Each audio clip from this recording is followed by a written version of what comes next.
আসসালামু আলাইকুম। আজ আমি এসেছি বান্দরবনের খুব সুন্দর একটা জায়গা শৈলপ্রপাত। প্রকৃতির এই অপূর্ব সৌন্দর্যের মাঝে দাঁড়িয়ে মনটা সত্যি ফ্রেশ হয়ে যায়। চারপাশে পাহাড়, ঝর্ণার শব্দ আর ঠান্ডা বাতাস সব মিলিয়ে অসাধারণ একটা অনুভূতি ছিল।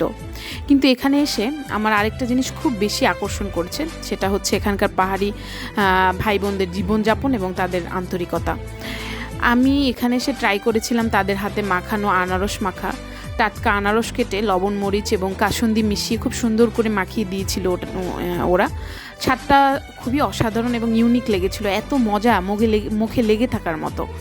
এখানে শুধু আনারস না, আরও বিভিন্ন ধরনের দেশি ফল পাওয়া যায়, যা এই জায়গাটাকে আরও বেশি রঙিন করে তোলে। সবচেয়ে ভালো লেগেছে তাদের সাথে কাটানো কিছু সময় আর কিছু সুন্দর মুহূর্ত, যা ক্যামেরায় আমি ধরে রেখেছিলাম।